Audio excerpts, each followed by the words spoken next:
듣다 보면 내공이 쌓이는 방송 2시간 철학의 돌풀입니다. 이번 시간에도 남경태 선생님의 종횡무진 서양사 2권을 이어서 공부해 보도록 하겠습니다. 29장 변혁의 18세기란 제목이고요. 167쪽 소제목 제국의 꿈입니다. 읽어볼게요. 일찌감치 영토 국가의 관념을 깨우친 덕분에 프랑스는 30년 전쟁에서 최대의 성과를 거둔 나라가 되었다. 절대 왕권이 완전히 뿌리를 내린 상황에 걸맞은 절대 군주가 탄생했다. 그는 후대에 태양왕이라는 별명으로 더 잘 알려진 루이 14세이다. 루이 14세가 5살의 어린 나이로 왕위를 계승했다. 프랑스 왕실에는 30여 년 전과 똑같이 나이 어린 왕과 섭정을 맡은 태우, 국정 운영을 맡은 총리의 구도가 들어섰다. 리슐리에를 존경한 마자랭은 선배의 노선을 충실히 따랐다. 베스트팔렌 조약이 마무리된 1648년에 귀족들은 상류층에 대한 과세로 국가 재정을 확보하려는 마자랭의 조치에 반발해 프롱드의 난을 일으켰다. 실패한다면 오히려 왕권을 크게 강화해줄 터였다. 프랑스 귀족들은 프랑스 대혁명이 일어나기까지 100여 년 동안 2번 다시 왕권을 넘보지 못했고 어렵사리 반란을 진압한 마자랭은 절대 왕정으로 가는 길을 확고히 구축했다. 루이 14세의 절대주의는 그런 바탕이 있었기에 가능했다.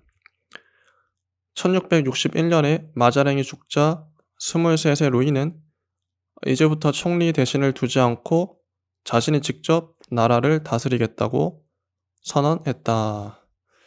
이 중간에 지금까지 읽은 분량이 3쪽 가량이에요. 꽤 많은 문장이 있는데 제가 줄친 거 위주로 읽었기 때문에 많이 뛰어넘었죠. 이 스킵을 한 이유는 다 읽으면 너무 길어지기 때문에. 구체적인 내용은 책을 사서 읽어보시길 바랍니다. 그게 가장 좋죠. 저는 큰 줄거리 위주로 요약하고 정리하고 있으니까요. 루이의 통치 철학은 단순했다. 국왕은 지상에서 신을 대리하는 역할이었고 가훈은 너 자신을 누구보다 우월하게 하라는 것이었다. 루이를 보좌한 인물들 가운데 굳이 한 사람을 꼽으라면 재무를 맡아서 강력한 중상주의 정책을 펼친 콜베르 정도였다. 콜베르는 한 발 앞서가고 있던 무역 선진국 영국과 네덜란드를 따라잡기 위해 수출 장려와 보호 관세, 국내 산업 육성 등 중상주의 정책에 전형을 선보였고 동인도 회사와 서인도 회사를 세워 해외 무역에 주력했다. 그러나 후발주자로서 선발주자를 따라잡는 것은 같은 무기, 해외 무역과 중상주의만 가지고는 불가능했다.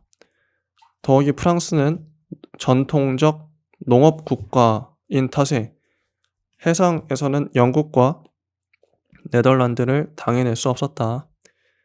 그래서 루이는 바다를 버리고 땅의 영토를 팽창하려는 전략으로 궤도를 수정했다.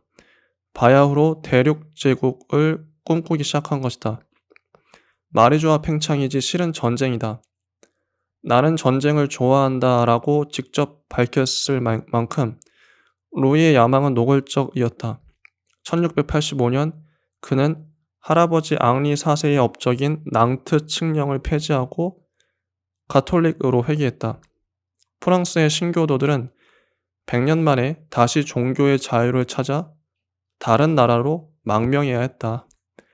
그중 상당수가 네덜란드로 갔으니 가뜩이나 미운 네덜란드를 바라보는 루이의 눈길이 더욱 사나워진 것은 당연했다.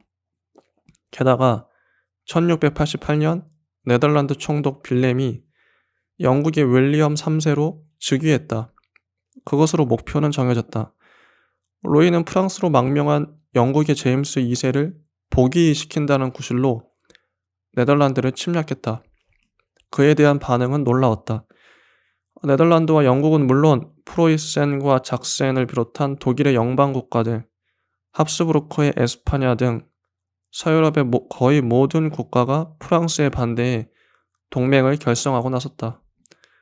이들은 아우쿠스부르크 동맹이라는 대프랑스 동맹으로 뭉쳤으므로 이 전쟁을 아우쿠스부르크 동맹전쟁이라고 부른다. 비록 1대 다의 싸움이었지만 프랑스의 힘은 엄청났다. 10년간의 전쟁에서 프랑스는 내내 우세를 유지했다.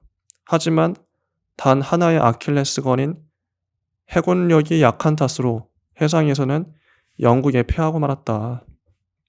결국 1697년 레이스웨이크 조약으로 종전이 이루어졌지만 프랑스가 얻은 것이라고는 고작 알자스 로렌 남쪽의 스트라스부르 뿐이었다.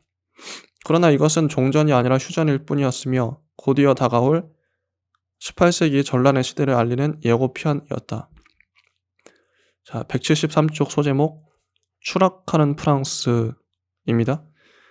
최대의 번영 속에서 최악의 실정을 거듭한 펠리페 2세 이후 17세기의 100년 동안 에스파냐는 계속 몰락했다. 펠리페 3세 때는 네덜란드에 대한 영향력을 잃었고 펠리페 4세 때는 포르투갈이 독립하고 베스트팔렌 조약으로 네덜란드의 독립도 확정되었다. 합스부르크 가문의 유일한 업적이라면 오로지 대를 이어왔다는 것 밖에는 없었다. 그런데 펠리페 4세의 아들 카를로스 2세 때는 그 유일한 업적마저 사라질 운명에 처했다. 결혼에 재혼까지 했는데도 후사가 없었다. 재산도 잃은 판에 혈통도 끊어질 처지. 합스부르크 가문은 최대의 시련을 맞았다. 1700년에 카를로스는 예상대로 후사를 남기지 못하고 죽었다. 이것으로 수백 년간 유럽 최대의 왕가로 명성을 날렸던 합스부르크 왕가는 대가 끊겼다. 카를로스가 후사 대신 남긴 유언은 전 유럽을 깜짝 놀라게 하기에 좋겠다. 프랑스 루이 14세의 손자 필리프에게 에스파냐의 왕위와 합스부르크의 모든 재산을 물려준다는 엄청난 내용이었던 것이다. 그렇지 않아도 호전적인 루이 14세가 절대 군주로 버티고 있는 프랑스에 그 유산이 넘어간다면 합스부르크 대신 부르봉 왕가가 유럽 최대의 가문으로 등장하는 것은 물론 머자나 유럽 전체가 프랑스의 지배하에 놓이게 될 게 뻔했다. 영국과 네덜란드는 즉각 반발했다. 그러나 그들보다 더 이해관계가 민감할 수밖에 없는 나라는 오스트리아 신성 로마 제국이었다. 합스부르크의 오랜 세습령인 오스트리아의 황제 레오폴트 1세는 바로 카를 5세의 동생 페르디난트 1세의 직계 후손이었으니 당당한 합스부르크 가문이었던 것이다. 이렇게 해서 1701년 영국과 네덜란드, 오스트리아의 세 나라가 주축이 되어 다시 한번 대프랑스 동맹을 결성하고 프랑스 에스파냐와 결전을 벌이게 되었는데 이것이 에스파냐 왕위 계승 전쟁이다. 전쟁의 양상은 얼마 전에 아우쿠스부르크 동맹 전쟁과 대동소이했다. 개정 초기 프랑스는 우세를 보였으나 1704년 포르투갈 근해에서 프랑스와 에스파냐의 함대가 영국과 네덜란드 함대에 참패한 것을 계기로 전세가 기울기 시작했다. 결국 양측은 1713년 위트레흐트 조약을 맺고 전쟁을 끝냈다. 오스트리아는 그 뒤에도 1년간 더 프랑스와 전쟁을 벌였기 때문에 실제로 종전된 것은 1714년이다. 카를로스의 유언대로 에스파냐 왕위에 오른 루이 14세의 손자 필리프는 그대로 왕위가 인정되어 펠리페 5세로 에스파냐에 처음으로 부르봉 왕조를 열었다. 상대평가를 해보면 프랑스는 막심한 손해를 보았다. 오스트리아는 아직 에스파냐의 영토로 남아있던 네덜란드의 일부를 손에 넣었고 애초부터 바라던 북이탈리아와 나폴리, 사르데냐를 얻었다. 또한 프랑스의 위성국이었다가 전쟁에서 재빨리 오스트리아로 붙은 사부와 공국은 줄을 잘 선 덕분에 시칠리아를 얻었으며 나중에 오스트리아에 시칠리아를 내주고 사르데냐를 받아 사르데냐 왕국을 이루었다. 최대의 성적을 올린 나라는 영국이다. 영국은 지중해 관문인 지브롤터와 지중해 무역의 요지인 메노르카 섬을 얻었다. 영국은 또 에스파냐에게서 신대륙의 노예를 공급하는 권리를 비롯해 신대륙에 관한 에스파냐의 여러 특권을 빼앗았는데 여기서 영국의 장기적 보관을 알 수 있다. 영국은 유럽 대륙보다 바다 건너 아메리카 신대륙에 훨씬 더 관심이 있었던 것이다. 프랑스가 입은 가장 큰 손실도 바로 그 점이었다. 대륙에서 전쟁이 벌어지고 있는 동안 아메리카에서도 영국과 프랑스가 맞섰다. 미국 동해안에서 서진하려는 영국과 캐나다에서 남진하려는 프랑스가 충돌했던 것이다. 이후에도 영국과 프랑스는 북아메리카에서 여러 차례 대결을 벌이게 되지만 위트레흐트 조약은 영국이 신대륙에서 프랑스를 확실히 앞서 나가는 계기가 되었다. 그리고 178쪽 떠오르는 프로이센이란 소제목입니다. 1701년 전쟁이 시작되자마자 프로이센의 프리드리 1세는 오스트리아의 편을 들었다. 강적 프랑스를 맞이해 조금의 도움이라도 절실한 연합국 측은 당시 프로이센 선제후를 프로이센 왕으로 격상시켜 주었다. 세 나라의 기틀을 놓은 것은 프리드리히 비렐름 1세였다. 그는 후발주자로서 단기간에 선두주자를 따라잡으려면 하루속히 군사 강국이 되는 길밖에 없다고 믿었다. 그래서 그는 상비군을 늘리고 군사훈련에 만전을 기했다. 그것을 바탕으로 그의 아들 프리드리 2세는 프로이센을 일약 군사대국으로 발전시켜 후대에 독일 국민들에게서 프리드리히 대왕이라는 존칭을 얻게 된다. 전통의 강대국들은 활발한 해외 식민지 개척 경쟁에 나섰지만 아직 공국에서 벗어난 지도 얼마 되지 않은 약소국 프로이센으로서는 무엇보다 영토 확장이 급선무였다. 영토를 확장하면 자원과 인구도 늘어 국부가 커지며 이 국부를 바탕으로 전쟁을 치르면 더 많은 영토를 얻을 수 있다. 프리드리히가 프로이센의 왕이 된 해에 카를 6세는 죽으면서 딸 마리아 테레지아에게 제위를 계승시키라는 유언을 남겼다. 간섭할 구실이 생겼는데 이를 놓칠 프리드리히가 아니다.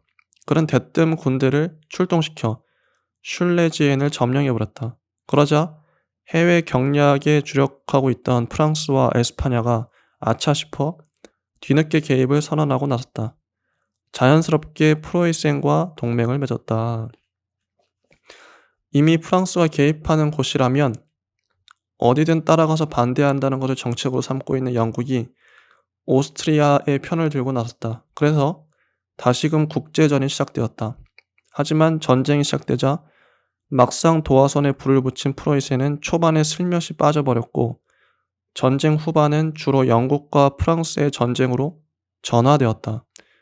프리드리히는 영리하게도 마리아 테레지아의 승계를 인정하는 대가로 슐레지엔을 먹고 발을 빼버린 것이다. 이리하여 또다시 영국과 프랑스는 유럽과 아메리카에서 싸우기 시작했다. 두 나라의 전쟁은 또다시 무승부로 끝났다. 제주만 부린 곰과 같은 처지가 된 프랑스의 눈에 돈만 먹고 튄 프로이센이 곱게 보일 리 없다. 가뜩이나 프랑스는 프로이센이 강국으로 부상하는 데 대해 위협을 느끼던 터였다. 그래도 프랑스는 억울함을 느끼는 정도지만 엉겁결에 알짜배기 땅을 빼앗긴 마리아 테레지아는 기가 막혔다. 그래서 합스부르크 왕가 시절부터 프랑스와 원수로 지낸 처지건만 오스트리아는 체면 불구하고 프랑스에 손을 내밀었다. 또 마찬가지로 프로이센의 위협을 느낀 러시아와 스웨덴도 이 동맹에 참가했다. 프로이센은 졸지에 동쪽의 러시아, 서쪽의 프랑스, 남쪽의 오스트리아, 북쪽의 스웨덴에 완전 포위된 처지가 되었다. 그러나 프리드리히가 누군가? 그는 재빨리 영국의 구원을 요청했다. 그래서 오스트리아 왕위계승 전쟁의 포연이 채 가라앉기도 전인 1756년에 7년 전쟁이 시작되었다. 뒷심이 약한 프로이센은 개전 3년째가 되면서 차츰 패배가 많아졌고 급기야는 수도 베를린마저 풍전 등화의 위기에 처했다. 동맹국인 영국은 오스트리아 왕위계승 전쟁에서처럼 해외 식민지에서 프랑스와 맞서 싸웠을 뿐 육군에서는 프로이센에 큰 도움을 주지 않았다. 오히려 그 과정에서 영국은 1757년 인도에서 벌어진 플라시 전투에서 프랑스에 승리하면서 인도를 단독 지배하게 되었다. 프로이센을 살린 것은 러시아였다. 1762년 러시아의 엘리자베타 여제가 죽고 표토르 3세가 제2에 올랐는데 그는 프리드리히의 열렬한 숭배자였다. 불과 6개월 동안 재위한 그의 유일한 업적은 프로이센과 강화를 맺고 군대를 철수시킨 것이었다. 이렇게 동맹관계가 와해되자 다른 동맹국들도 더 이상 전쟁을 수행할 여력을 잃게 되었다. 마침내 그 이듬해 후베르투스부르크 조약이 체결됨으로써 7년 전쟁은 끝났다. 프로이센은 슐레지엔을 더욱 확고하게 영토화하는 데 성공했다. 자원의 보고 슐레지엔을 확보한 것은 엄청난 잠재력을 비축한 셈이었다. 프로이센은 전쟁의 피해가 막심했으나 대외적으로는 오히려 유럽의 강국으로 확고한 인정을 받았으니 하나도 손해본 게 없었다. 이후 프리드리히는 단기간에 전후 복구에 성공하고 1772년에는 폴란드 분할에 적극 개입해 영토와 인구를 더욱 늘림으로써 프로이센을 최단기간에 유럽의 강대국 반열에 끌어올렸다. 183쪽 제3세계의 변화입니다. 사실 러시아는 서유럽의 어느 국가보다 먼저 중앙 집권과 근대 국가 체제를 이루었다. 서유럽의 프랑스가 위그노 전쟁에 휘말려 있던 16세기 후반 이반 4세의 치하에서는 젬스키 소보르 전국회의라는 신분제 의회도 생겨났다. 이반 4세는 그 밖에도 법전을 편찬했고 중앙과 지방의 행정제도도 완비했으며 군제와 교회도 개혁해 일개 모스크바 공국을 일약 러시아 제국으로 격상시켰다. 그 과정에서 그는 봉건 귀족들을 대규모로 처형하는 공포 정치로 뇌제라는 무시무시한 별명도 얻었다. 대내적으로는 공포 정치를 아예 제도적으로 확립했다.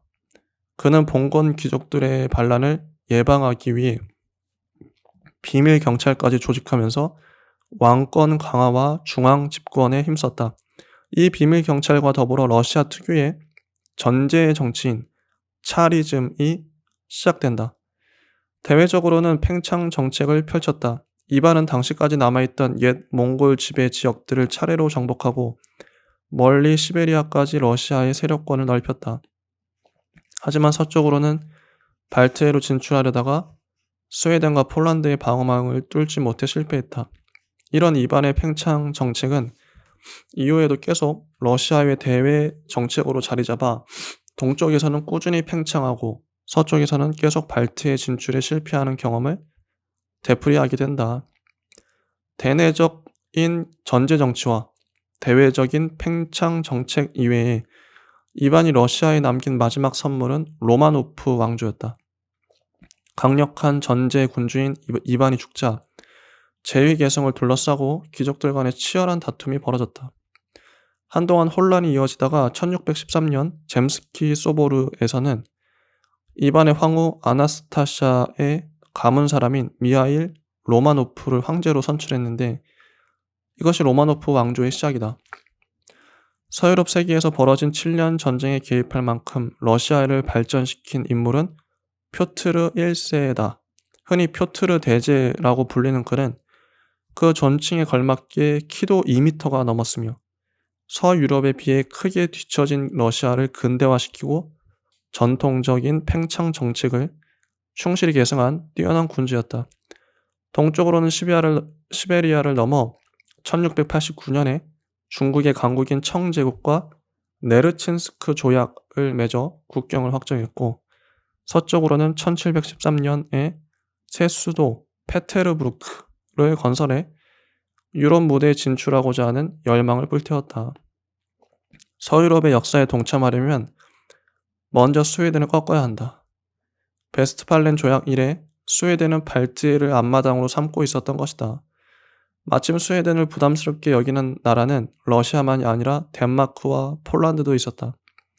그래서 표트르는 그 두 나라와 동맹을 맺고 스웨덴에 도전장을 던졌는데 1700년부터 약 20년간 벌어진 이 전쟁을 북방 전쟁이라고 부른다. 당시 폴란드의 왕은 작센 선제후였으므로 이 전쟁에는 작센과 프로이센, 하노버 등 독일 지역의 여러 공국도 개입했다. 그 무렵 서유럽에서는 에스파냐 왕위 계승 전쟁이 한창이었으니 유럽 전역이 남과 북에서 벌어진 두 개의 전쟁으로 몸살을 앓고 있었던 셈이다. 스웨덴 왕 카를 12세는 덴마크와 폴란드까지는 어렵지 않게 제압했으나 러시아는 다른 상대였다. 1707년 카르는 모스크바를 향해 진격했는데 러시아의 초토화 전술에 말려 참패하고 말았다. 여기서 역전의 계기를 잡은 러시아는 1709년 스웨덴을 격파하고 발트의 제해권을 확보한 다음 스웨덴의 카를이 노르웨이와의 전쟁에서 전사한 것을 계기로 스웨덴을 압박해 마침내 승리를 거두었다. 예카테리나는 남편이 숭배한 프로이센 출신이었으나 남편의 성향과 달리 프랑스 문화에 매료되었다. 심지어 궁정에서 프랑스어를 사용했고 프랑스 복식을 입었으니 표트르 대제보다 한술 더 뜨는 유럽 지향적 군주였다. 그녀는 표트르가 발동시킨 러시아 근대화, 서구화와 팽창 정책을 계속 추진한 덕분에 러시아 역사상 가장 뛰어난 여제의 영예를 얻었다. 프랑스의 문학과 예술을 사랑하고 계몽주의 철학을 정치에 도입하려 한 계몽 군주라면 당시 또 한 명이 있었다. 바로 프로이센의 대왕 프리드리히 2세였다. 여러모로 죽이 잘 맞는 여제와 대왕은 1772년 두 나라 사이에 있는 한 나라의 영토에 욕심을 품었다. 바로 폴란드였다. 프로이센의 프리드리히와 러시아의 예카테리나는 아직까지 국왕도 선거로 뽑는 정치적 후진국인 폴란드를 나누어 먹기로 했다. 여기에 영토 상실로 심상해 있는 오스트리아의 마리아 테레지아까지 끌어들여 세 나라는 폴란드의 분할을 강행했다. 그 다음에 190쪽 소제목 집안의 호랑이입니다. 유럽에서 폴란드가 사라질 즈음 신대륙 아메리카에서는 한 나라가 생겨났다. 바로 미국이었다. 영국은 전쟁 기간 중 유럽에서는 체면치레만 하고 유럽을 제외한 세계 각지에서 프랑스와 적극적으로 싸웠다.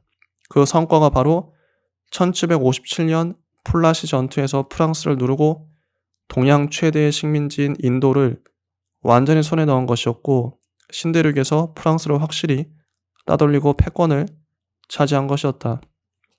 식민지인들은 북아메리카 북동 해안 지대에 13개의 주를 건설하고 자치를 시작했다. 유럽과 전 세계에서 1인자의 지위를 획득한 영국은 그 지위를 유지하기 위해 막대한 돈이 필요했다. 이래저래 돈 쓸 곳이 많아지자 조지는 자연히 식민지를 떠올렸다. 1765년 그는 인지세법을 제정해 식민지 착취의 기치를 올렸다. 식민지 대표들은 즉각 대표 없이 과세 없다라는 원칙을 내세우며 거세게 항의했다. 의회는 우선 법리사항의 모순을 제거하고 새로운 법안을 내놓았다. 그런데 그 새로운 법안은 그전보다 더 악법인 선언법이었다.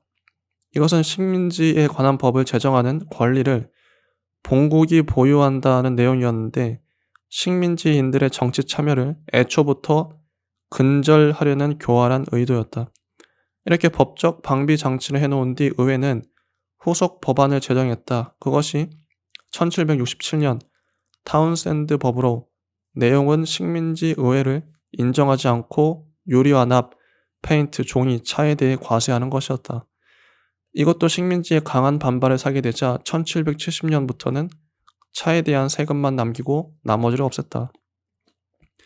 1773년 식민지인들은 식민지 자치에 대한 지나친 간섭에 격분하여 보스턴 항구에서 차를 가득 실은 동인도 회사의 상선을 습격해 수백 상자의 차를 바다에 던져버렸다. 후대에 보스턴 차 사건이라고 알려진 이 명백한 반란 행위에 영국은 즉각 응징에 나섰다. 위기감을 느끼는 식민지는 1774년 조지아주를 제외한 12개 주 대표들이 대륙회의를 열어 강경책을 선택했다. 이제 무력 충돌은 시간 문제다. 1775년 드디어 영국군과 식민지 민병대가 처음으로 충돌했다. 사실상 식민지 정부가 된 대륙회의는 조지 워싱턴을 총사령관으로 임명하고 임전태세를 갖추었다. 식민지 민병대는 그대로 정규군이 되었다. 선전포고는 멋들어지게 1776년 7월 4일 독립선언으로 대신했으니 여러모로 식민지답지 않은 식민지였다. 전쟁이 시작된 지 2년 만에 프랑스를 필두로 에스파냐, 네덜란드가 속속 식민지 편으로 참전했다. 독립을 선언했으니 이 전쟁은 내전이 아니라 국제전이 된다. 대륙회의가 독립선언부터 서두른 이유는 바로 외부 원조를 끌어들이려는 데 있었으니 서로 손발이 잘 들어맞은 결과였다. 사실 프랑스는 참전을 선언하기 전부터 비밀리에 식민지군에 의복과 장비 등 군수품과 아울러 막대한 양의 화약을 공급해 주었는데 이것을 바탕으로 식민지군은 1777년 사라토가 전투에서 중요한 승리를 거둘 수 있었다. 참전을 선언하지 않은 유럽의 국가들도 대부분 식민지를 지원하고 나섰다. 러시아, 프로이센, 덴마크, 스웨덴 등은 1780년 무장 중립을 선언하고 중립국이라는 지위를 이용해 자기들의 선박으로 식민지군의 군수 물자를 실어다 주었다. 십시일반의 국제적 지원에 힘입어 식민지군은 전황을 역전시켰으며 1781년 요크타운에서 대승을 거두면서 승부에 쐐기를 박았다. 할 수 없이 영국은 1783년 파리 조약으로 식민지의 독립을 승인할 수밖에 없었다. 여기까지가 29장 변혁의 18세기라는 챕터의 내용이었습니다.